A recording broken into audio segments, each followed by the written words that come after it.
bastante conhecido da palavra do Senhor. Evangelho de Jesus Cristo, segundo escreveu o Dr. Lucas, capítulo 10. Glória a Deus.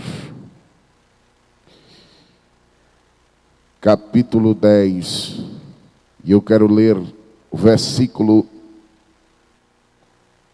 25.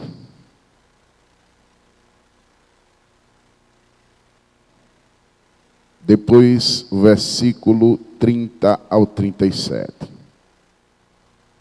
Lucas, capítulo 10. Quero louvar a Deus pela vida do meu amigo e irmão que me antecedeu, que pregou uma poderosa palavra do Senhor, cooperador Elias Santos. Que Deus abençoe a tua vida, no nome de Jesus. Lucas, capítulo 10. Vamos ler o versículo 25, depois o 30 ao 37.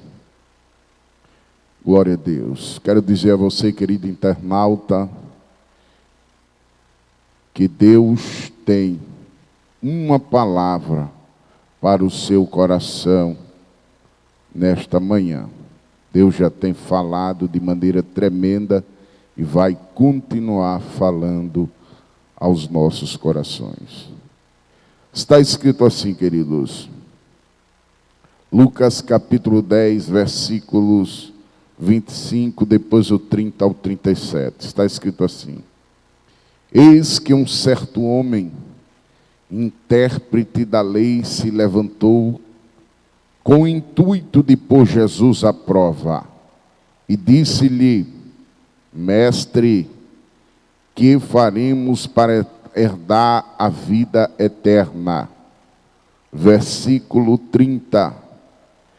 Então Jesus prosseguiu dizendo: Certo homem descia de Jerusalém para Jericó, e veio a cair em mãos de salteadores, os quais, depois de tudo lhe roubarem e lhe causarem muitos ferimentos, retiraram-se, deixando meio morto. Casualmente descia um sacerdote por aquele mesmo caminho, e vendo-o, passou de largo. Semelhantemente, um levita descia por aquele lugar, e vendo-o, também passou de largo. Certo samaritano que seguia o seu caminho passou-lhe perto, e vendo, compadeceu-se dele. E chegando-se, pensou-lhe os ferimentos, aplicando-lhe óleo e vinho, e colocando sobre o seu próprio animal, levou para uma hospedaria e tratou dele. No dia seguinte, tirou 2 denários e os entregou ao hospedeiro, dizendo: Cuida desse homem, e se alguma coisa gastares a mais, eu te indenizarei quando voltar. Qual destes 3 te parece ter sido próximo do homem que caiu nas mãos dos salteadores? Respondeu-lhe o intérprete da lei: O que usou de misericórdia para com ele. Então lhe disse: Vai e procede tu de igual modo. Glória a Deus. Queridos, o texto que nós acabamos de ler é um texto bastante conhecido dos irmãos e da igreja. E ele fala da parábola conhecida como a parábola do O Bom Samaritano. Jesus aqui, irmãos, como sempre, arrodeado por uma grande multidão, e aqueles que lhe cercavam não só eram aqueles que gritavam hosana nas alturas, porque nem todos que nos cercam torcem por nós. Do mesmo jeito, Jesus viveu cercado de pessoas que se alegravam com os milagres, que glorificavam a Deus pelos milagres que via, pela palavra que Jesus pregava. Jesus pregava tanto, irmão, que a Bíblia vai contar um fato que quando foram prender Jesus, está lá em João capítulo 7, Herodes havia mandado, o Sinédrio havia mandado prender Jesus, e os soldados romanos foram prender Jesus. Mas a Bíblia vai dizer que quando eles chegaram para prender a Jesus, eles ficaram estupefatos pela palavra que ele pregava. E pararam no meio do caminho e começaram a ouvir a mensagem que Jesus estava pregando. E diz a Bíblia que acabou a pregação, eles saem e voltam. E quando chega para aqueles que lhe enviou, eles dizem: nunca ouvimos ninguém falar como ele fala. Glória a Deus. Jesus, ele estava rodeado de pessoas que lhe admiravam, mas Jesus também estava rodeado de pessoas que queriam ver o seu tropeço, que queriam ver o seu erro na pregação, que queriam ver a sua falha ao passar a lei para o povo. E o fato aqui é esse. Havia um certo homem intérprete da lei, e esse intérprete aqui, que no grego é nomikos, que quer dizer advogado. Era um teólogo judeu de autoridade da lei, ou seja, era um homem que era da lei, que conhecia a lei, que interpretava a lei, mas que por um certo momento queria colocar Jesus à prova. E a Bíblia vai dizer, irmãos, que o nosso Jesus, ele não pode ser colocado à prova, irmão. Glória a Jesus. Ninguém pega Jesus. Ninguém pega Jesus de surpresa, irmão. Jesus sabe das coisas antes de acontecer. O salmista, ele tentou nos explicar isso quando ele fala que: Senhor, se eu descer a sepultura, tu lá está. Se eu subir, tu já está. Antes que a minha boca fale alguma coisa, tu já sabe o que eu vou dizer. Então, irmãos, Jesus é isso. Jesus não era um profeta, Jesus era mais que um profeta. Jesus não era um sacerdote, Jesus era muito mais que um sacerdote. E a Bíblia vai dizer que esses intérpretes, eles queriam pegar Jesus. E esse intuito, quando ele pergunta, no intuito de pôr Jesus à prova e dizer: mestre, que farei para herdar a vida eterna? Era mais ou menos isso, Estaques. Ele estava dizendo assim: Senhor, diga quanto é e eu pago, e quero saber quanto vou para herdar a vida eterna. E Jesus sabia qual era o intuito da pergunta. Só que Jesus vai colocar eles à prova agora. E a Bíblia vai dizer, queridos, que o escritor, intérprete da lei, ele ouviu da boca de Jesus. E Jesus disse que amarás o Senhor teu Deus de todo o coração, aquilo que está em Deuteronômio, no capítulo 6, versículo 5. Jesus foi bem sucinto quando ele disse: amarás o Senhor teu Deus de todo o teu coração e de toda a tua alma e de toda a tua força e de todo o teu entendimento. Amarás o teu próximo como a ti mesmo. Então Jesus lhe disse e respondeu corretamente: faze isto e viverás. Mas, queridos, ele queria se justificar. Ele queria justificar-se e perguntou a Jesus: quem é o meu próximo? Eita, glória a Deus. E eu gosto do Dr. Lucas porque somente ele relata essa passagem, irmãos. Queridos e amados irmãos, agora toda atenção é pouca, por favor. A Bíblia vai dizer que Jesus prosseguiu dizendo: certo homem descia de Jerusalém para Jericó. Olhe a conotação do texto e, por favor, veja os detalhes. Um homem descia de Jerusalém para Jericó. Jerusalém era a cidade do grande Deus. Jerusalém era a cidade da religião. Jerusalém era a cidade do Deus Jeová. Jerusalém era a cidade do Deus, do povo de Israel, do povo hebreu, da nação santa, do povo de propriedade exclusiva, era Jerusalém. A Bíblia vai dizer que o sonho de Paulo era começar o seu ministério em Jerusalém.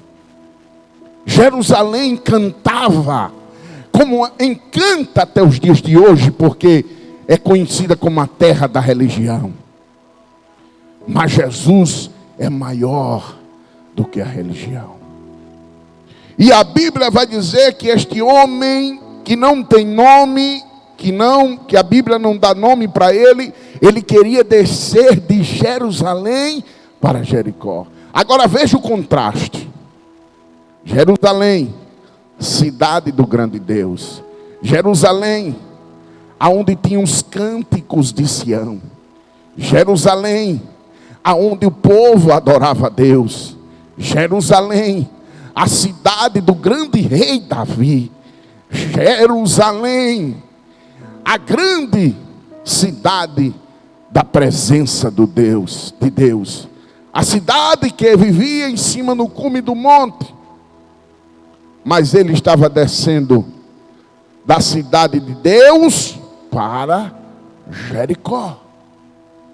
Olha o contraste.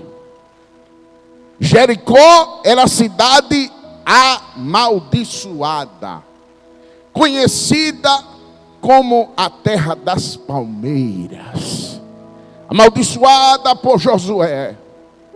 Jericó, irmãos, era lugar aonde Roma havia, segundo os historiadores, pastor Stax, os romanos, eles enfeitaram Jericó. Eles pegaram Jericó e colocaram os grandes cassinos em Jericó. Eles colocaram em Jericó o centro da promiscuidade. Quando os homens grandes de Roma queriam se prostituir, eles saíam de Jerusalém, eles saíam das cidades e iam para Jericó, porque Jericó tinha jogo, Jericó tinha adoração aos deuses pagãos, aos deuses da prostituição. Jericó era uma terra que estava adornada pelo pecado. Mas a Bíblia vai dizer que este homem sai de Jerusalém, terra santa, e vai para Jericó. Queridos, antes de eu falar isso, eu queria que você entendesse uma coisa. Existem duas escolas tradicionais teológicas da igreja antiga, que é a de Antioquia e a igreja de Alexandria no Egito. A de Antioquia dizia que o texto deveria ser interpretado somente no sentido primário. Então, para a escola teológica de Antioquia, a parábola do bom samaritano, ela só queria falar sobre amor e pronto. Mas eu, particularmente, eu sou da escola de Alexandria. E a escola de Alexandria no Egito, irmãos, ela vai além do sentido primário das passagens da Bíblia. Ela tem um sentido mais profundo. E não somente a lição do amor ao próximo.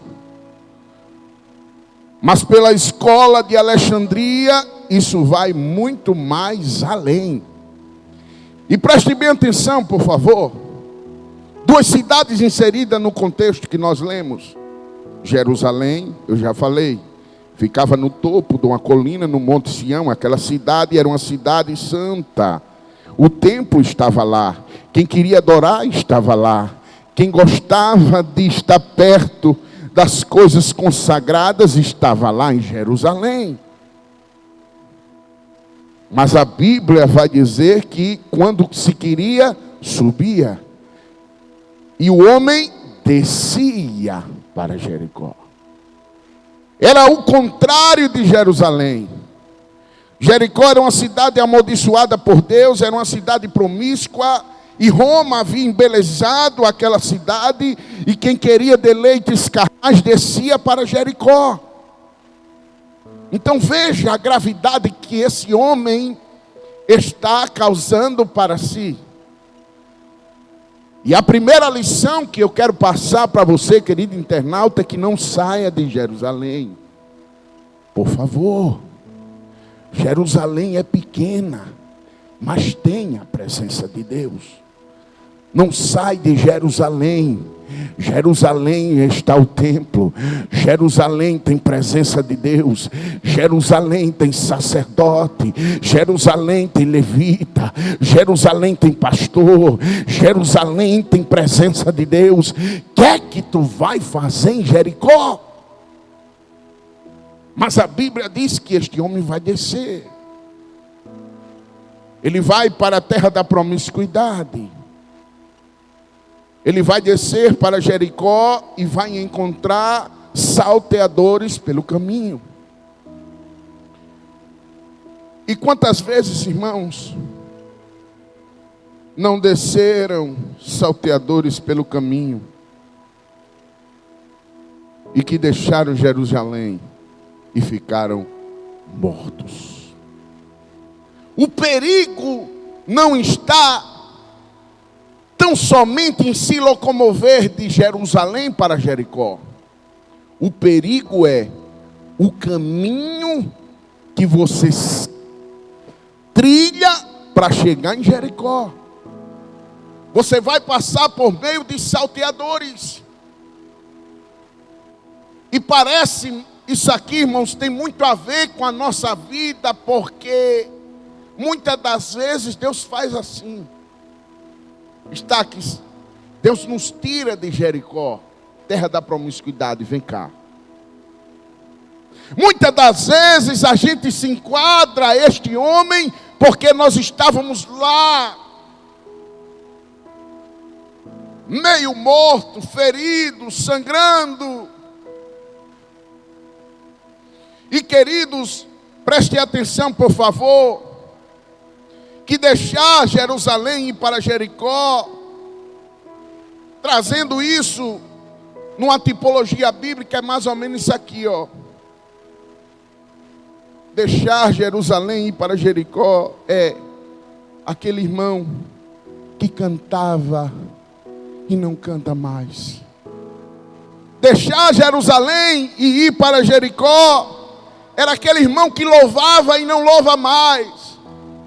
Era aquele irmão que pregava e não prega mais. Porque ele deixou Jerusalém e foi para Jericó. E o problema de sair de Jerusalém é quando você encontra os salteadores que vai roubar o que você tem de precioso. E eu lhe pergunto nesta manhã com a autoridade de Deus: o que é que você tem de precioso que Deus tem dado a você? Aleluia. Você quer que eu diga algumas coisas de preciosa que Deus deu a você e que você não pode brincar de estar indo de Jerusalém para Jericó, de Jericó para Jerusalém, porque você pode cair na mão dos salteadores, que numa tipologia bíblica aqui simboliza Satanás e seus demônios, seus asseclas, as pessoas que é usada por ele, simboliza esses tipos de salteadores. E olha o perigo. Deixar Jerusalém para Jericó, você pode perder algo de precioso chamado salvação e vida eterna. Deixar Jerusalém para Jericó, você pode perder o dom que Deus te deu.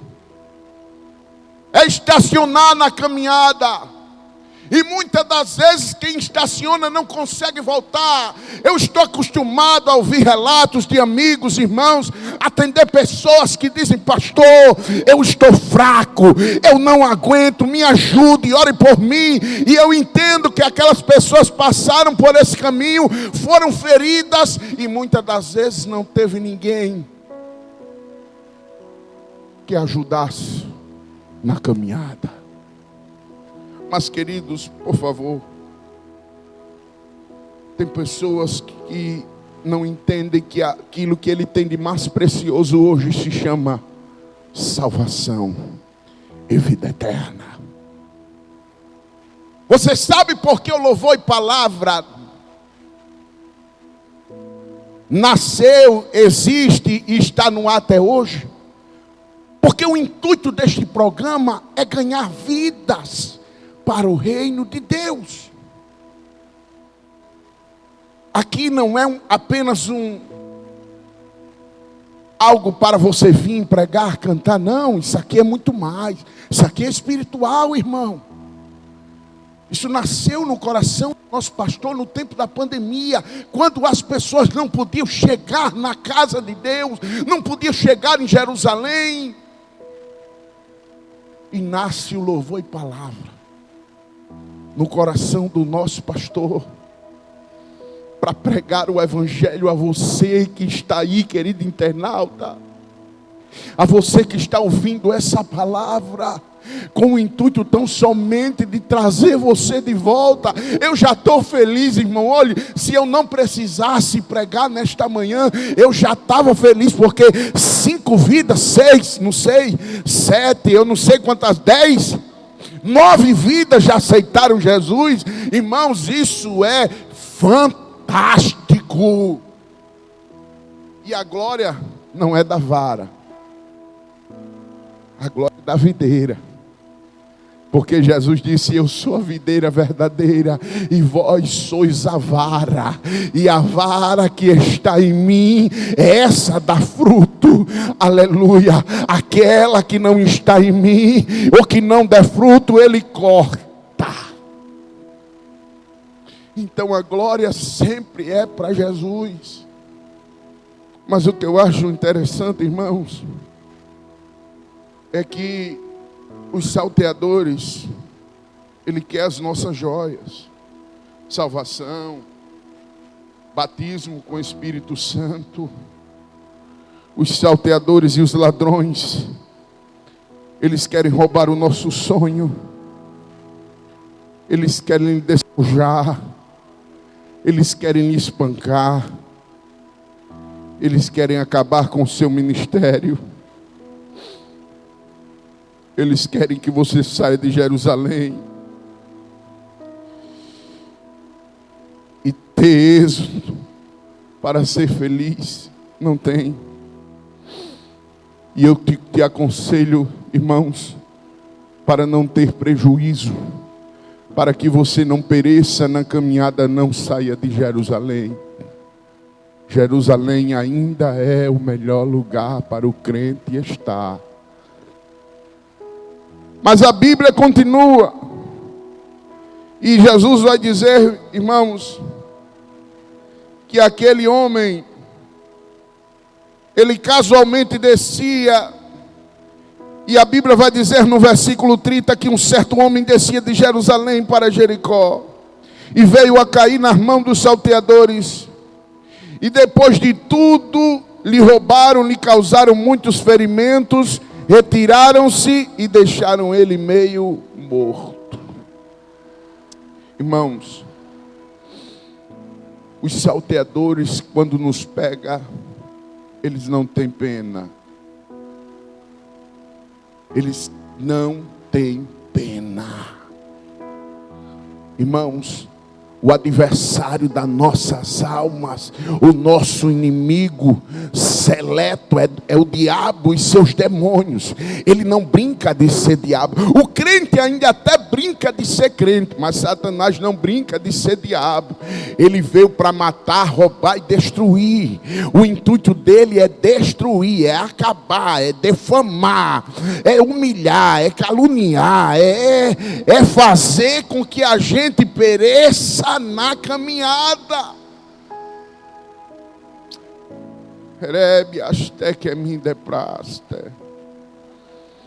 E quando o texto no versículo 30 diz que deixaram ele meio morto, eu fico questionando a Bíblia, porque eu disse, meu Deus, o que é um homem meio morto? Aí eu tive que entender, e o Espírito Santo disse, é um homem que nem está vivo e nem está morto. É uma pessoa que está de corpo presente, mas o coração está longe.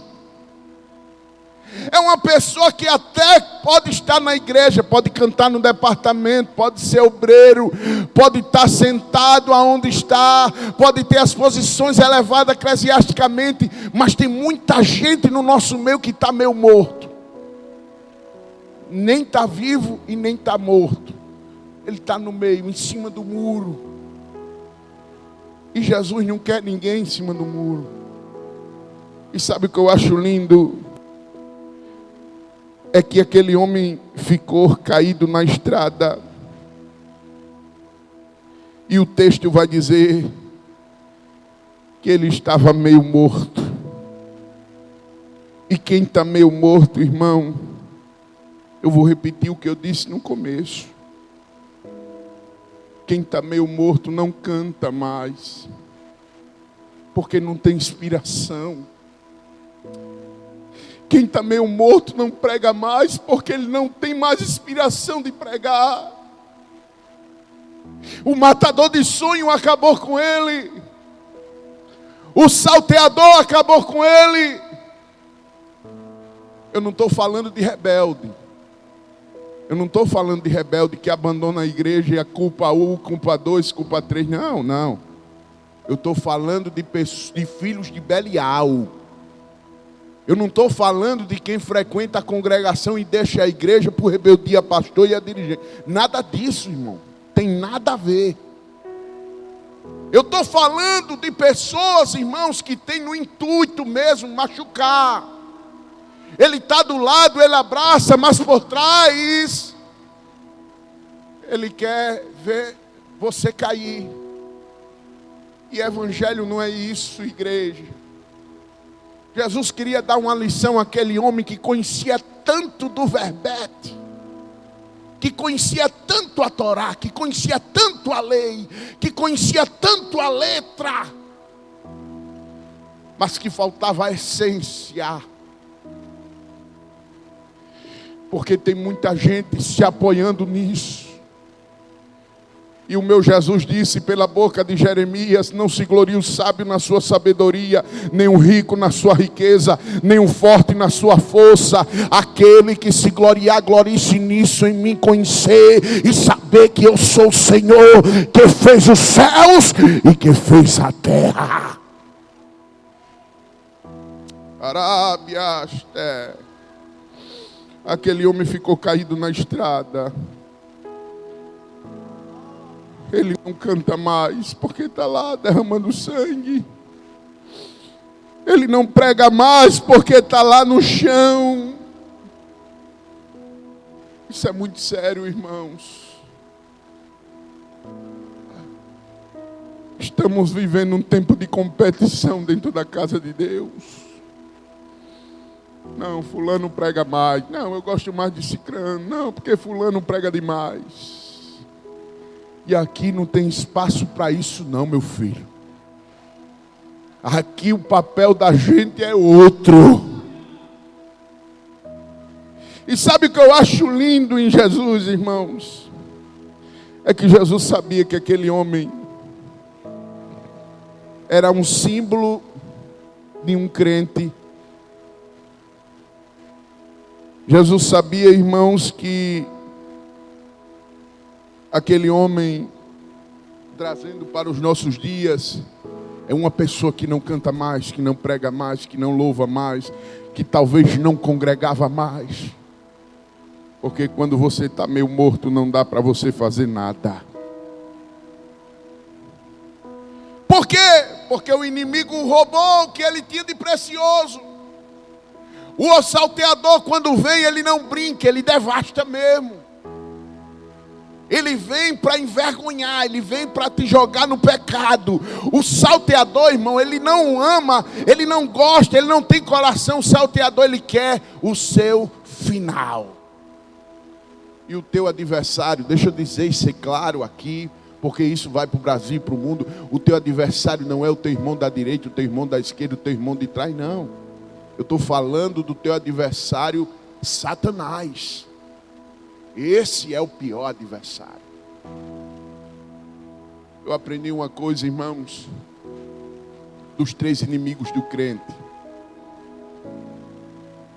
Um deles, e mais sagaz de todos, é o diabo. O segundo inimigo é a carne. E o terceiro inimigo, aleluia, vocês sabem muito bem qual é. O primeiro inimigo é o diabo. E o diabo, sendo o primeiro adversário, ele é declarado. Para ele não tem mais chance. O fim dele já está decretado. Então, o que ele puder fazer para tentar destruir a vida do povo, ele vai fazer. O segundo inimigo é o mundo,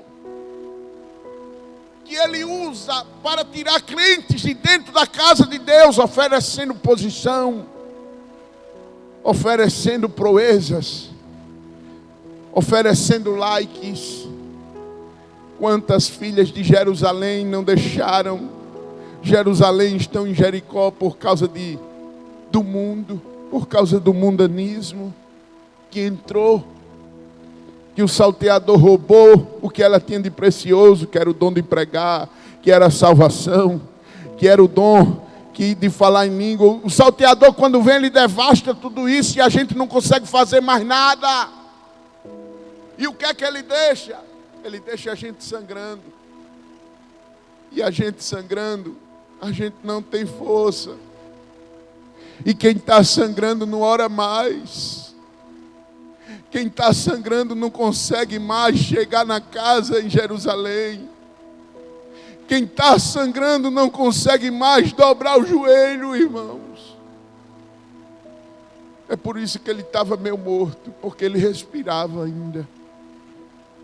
E o que eu acho interessante, irmãos, é que a Bíblia vai dizer que casualmente descia um sacerdote naquele mesmo caminho. E aqui tem um paradoxo. Casualmente descia um sacerdote por aquele mesmo caminho e vendo-o, passou de largo. Ai, ai, ai. O sacerdote passou de largo. Glória a Deus. E deixa eu dizer porque o sacerdote passou de lado. Tem muita gente que critica o sacerdote que passou de lado, mas eu vou dizer. O sacerdote passou de lado, meu amigo, pastor Stax, porque pela lei dos judeus, ele não podia nem chegar perto. Então ele passou de lado porque ele era fiel a Deus. Só que Jesus estava confrontando o religioso que lhe interrogava. Então, pela Bíblia, pela lei de Moisés, um sacerdote jamais chegaria perto de um defunto. Um sacerdote jamais tocaria um homem sangrando, porque ele ficaria impuro. Então ele passa de lado porque ele era fiel. Mas Jesus estava dizendo que o amor era maior. do que a lei.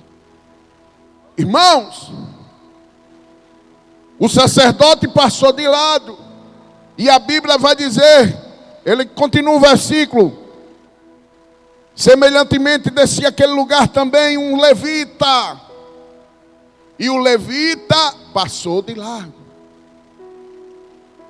Agora isso é conjectura minha, mas por que o levita passou de lado?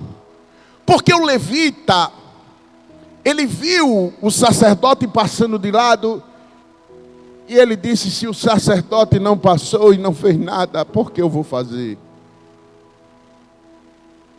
E a gente vive muito isso dentro da casa de Deus. Uma multidão que está indo de caminho errado, e muitos estão indo: se fulano não faz, eu também não vou fazer. Ei, Jesus te chamou para ser diferente. É na contramão, meu filho. Enquanto a multidão está indo pelo caminho largo, pela porta espaçosa, Jesus está dizendo: entrai pela porta estreita, porque apertado é o caminho que conduz à salvação, e poucos são que entram por ela. Aí ele disse: a porta larga é o caminho que conduz à perdição, e muitos são os que entram por ela. Há um perigo, irmãos, de acompanhar multidões. Seja você, tenha propósito, não vá na onda de ninguém. Você tem Deus, tem um Deus que fala, tem um Deus que ouve, Deus de resposta, Deus que não deixa ninguém no escuro, é um Deus que abre o leque da revelação. É só buscar, pedir, dá-se-vos-á. Para de estar consultando pitonisa, para de estar batendo em porta errada, meu filho, para de estar batendo em portas que não dá jeito, para de estar pedindo informação a quem não é espiritual, para de estar se aconselhando com ímpio, com escarnecedor. Para, meu filho, de estar andando no meio dessa roda. Essa roda não te pertence. Bem-aventurado o homem que não anda no caminho do ímpio, não se assenta na roda dos escarnecedores, e nem se detém no caminho dos pecadores. Antes tem o seu prazer na lei do Senhor, e na sua lei medita de dia e de noite. E será como a árvore plantada junto ao ribeiro de águas, que dará o seu fruto na estação própria. Porém os ímpios não são assim, são como uma folha seca que cai, o vento leva e dissipa, e não sabe para onde vem e nem para onde vão. Aleluia. Aí ele diz: e os ímpios não permanecerão na congregação do justo no dia do juízo. Você sabe por que esse teu amigo escarnecedor não está na igreja com você, cantando no departamento? Porque ele é ímpio, e ele não permanece nos caminhos do Senhor. Afasta. E a Bíblia vai dizer que, vendo o levita, passou de lado. E deixa eu dizer uma coisa para você nesta manhã: tem muita gente decepcionado com o sacerdote, tem muita gente decepcionado com o levita, e eu digo para você: não espere muito dos seres humanos. Não espere muito nos seres humanos. Sabe por quê? Porque eles não podem e não têm muito para te oferecer. Por isso que o salmista disse, aleluia, no Salmo 40: esperei com paciência no Senhor, e Ele ouviu o meu clamor. Não sabemos o tempo que foi isso, mas ele esperou. No Salmo 30, verso 5, parte B, ele diz: o choro dura uma noite, mas a alegria vem pelo amanhã. Você passou a noite chorando, você passou a noite clamando, você passou a noite pedindo, você passou a noite derramando lágrimas, você passou a noite sofrendo, você passou a noite agonizando, mas o sol clareou para você, amanheceu, Jesus chegou na tua vida. Aleluia! Não espere no sacerdote, não espere no levita. Mas Deus hoje, pela sua infinita graça, Ele manda te dizer: eu sou o bom samaritano que vai cuidar de você no caminho. Oh, aleluia. Quanta gente que largou a fé, que perdeu a fé por causa de levita, por causa de sacerdote. Mas eu tenho uma palavra de Deus para você nesta manhã. O bom samaritano, ele vai levantar os caídos nesta manhã. O bom samaritano, ele vai levantar os doentes nesta manhã. O bom samaritano vai colocar você na cavalgadura para lhe restaurar. Aleluia. O bom samaritano tem condições. O bom samaritano era rico. O bom samaritano, quando a Bíblia diz que ele pega aquele ferido e bota na cavalgadura, ele está falando da posição social que aquele homem tinha. Era uma posição elevada, porque Deus não deve nada a ninguém. Deus é Deus. Ele vai aonde o homem não pode ir, aonde o sacerdote não pode ir, aonde o levita não pode entrar. Deus entra na boca do fumo, Deus entra no meio do tráfico, Deus vai lá no prostíbulo, Deus tira o povo da sarjeta, levanta, porque o salmista disse no Salmo 113 que ele ergue do pó o desvalido e do monturo necessitado e faz assentar sobre príncipe, pega a mulher estéril e faz ser mãe de filho. Louvado seja o nome do Senhor. Oh, queridos, eu vou concluir. O bom samaritano, ele tem azeite. O bom samaritano, ele tem vinho. E o bom samaritano, ele tem ataduras. O homem estava ferido e ele usa o vinho. E o vinho aqui serve para desinfectar. O vinho também, símbolo da alegria, mas era usado como algo medicinal, porque ele tinha álcool. E era para desinfectar.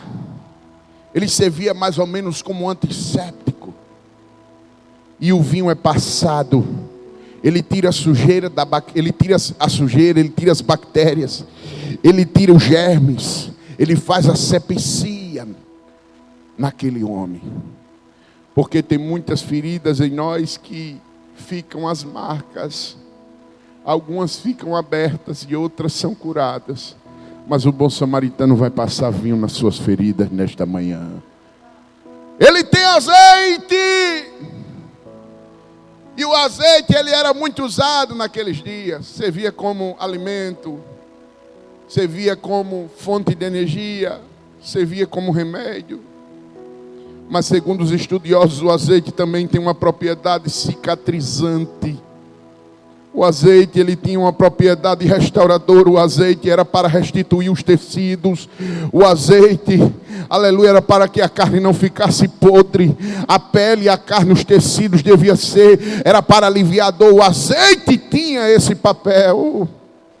E quem é esse azeite, Estaques? O vinho é o que, Estaques? É o sangue de Jesus.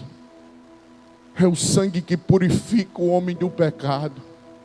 Está no chão, está jogado, está largado, foi pisado, foi caluniado, foi humilhado, foi machucado. Mas o bom samaritano chegou.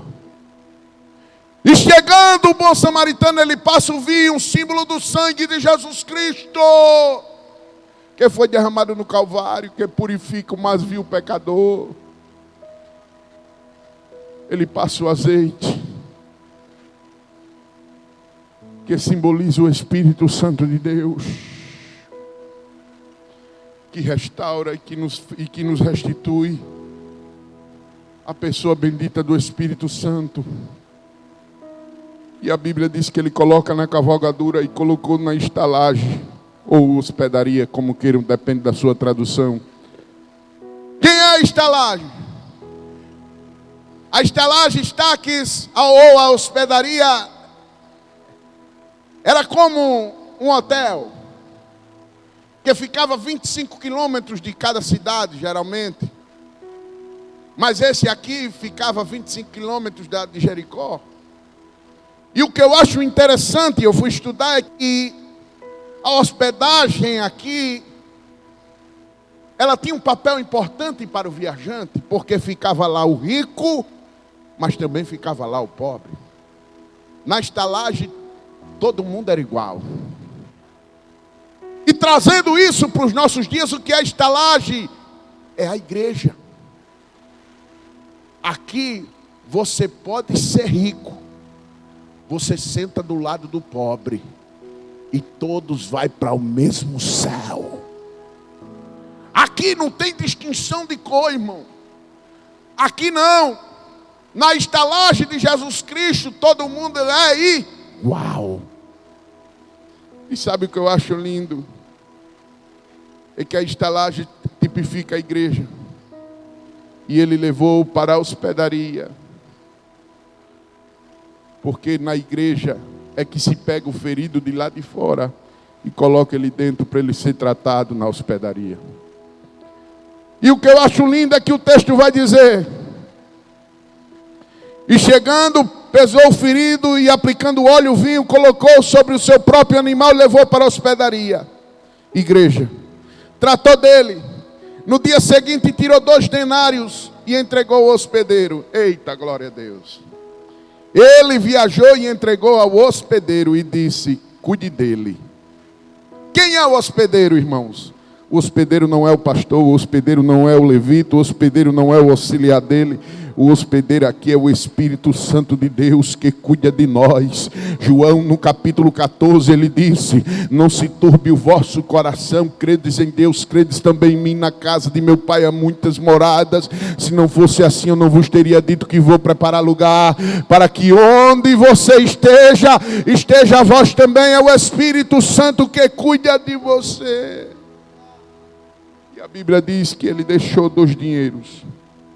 O dinheiro equivale a um dia de serviço. E eu vou concluir. E um dinheiro equivale a um dia de serviço. Ele deixou 2. Mas ele deixou o recado. Ele disse: